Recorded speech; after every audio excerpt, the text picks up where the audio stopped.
ചിരട്ട ഉപയോഗിച്ചിട്ട് pen holder ഉണ്ടാക്കാവേ. അപ്പോൾ അതിനായിട്ട് ചിരട്ട ആദ്യം ഒന്ന് നല്ല രീതിയിൽ സാൻഡ് പേപ്പറൊക്കെ ഉപയോഗിച്ച് ഒന്ന് ഉരച്ച് വെച്ച് അതിൻ്റെ ആ ഒരു ചകിരിയൊക്കെ കളഞ്ഞ് നല്ല രീതിയിലൊന്ന് ക്ലീൻ ചെയ്തിട്ട് എടുക്കണം.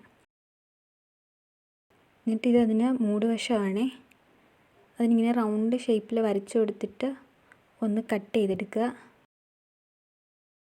കട്ട് ചെയ്യുമ്പോൾ കൈ മുറിയാനൊക്കെ സാധ്യതയുണ്ടെന്ന് സൂക്ഷിച്ചൊക്കെ ചെയ്യണം. എന്നിട്ട് സാൻഡ് പേപ്പർ ഉപയോഗിച്ച് അതൊന്ന് കറക്റ്റ് റൗണ്ട് ഷേപ്പിലാക്കി എടുക്കാം. ചെറിയൊരു മരക്കഷ്ണം ഇങ്ങനെ റൗണ്ട് ഷേപ്പിലാക്കി എടുത്തിട്ടുണ്ട്. അത് വുഡ് വീൽ വെച്ചിട്ടാണ് ഒട്ടിച്ച് കൊടുക്കുന്നത്.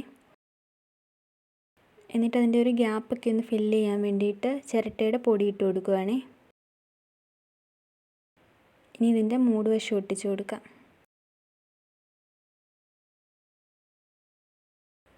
ഇനി ഇത് പെയിൻറ്റ് ചെയ്ത് കൊടുക്കാം. ഞാനിവിടെ യെല്ലോ കളറാണ് എടുത്തേക്കുന്നത്.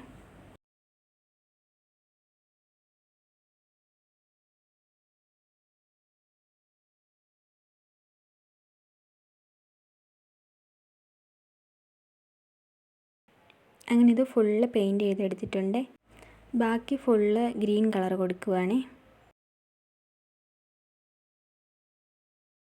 ഇതിപ്പോൾ ഏതോ ഒരു ഫ്ലവറിൻ്റെ ഷേപ്പിലായി വന്ന പോലെ ഒരു തോന്നൽ. ഫ്ലവറിൻ്റെ പേര് ഓർമ്മയില്ല. വൈറ്റ് കളർ വെച്ചിട്ട് വെറുതെ എന്തെങ്കിലുമൊക്കെ ഒന്ന് വരച്ചു കൊടുക്കാമെന്ന് വിചാരിച്ചു. അടുത്ത റെഡ് കളർ വെച്ച് സെയിം സംഭവം തന്നെയാണ് വരച്ചു കൊടുക്കുന്നത്.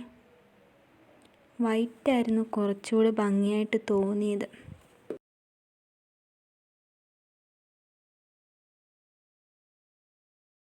ഇനി കുറച്ച് കുത്തുകളൊക്കെ ഇട്ട് കൊടുക്കാം.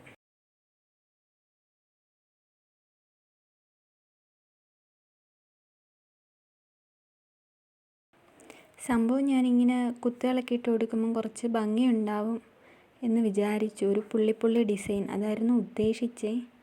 പക്ഷേ ഇപ്പോഴാണ് ശരിക്കും മോശമായിപ്പോയി. ഒട്ടും ഭംഗിയായിട്ട് തോന്നുന്നില്ല.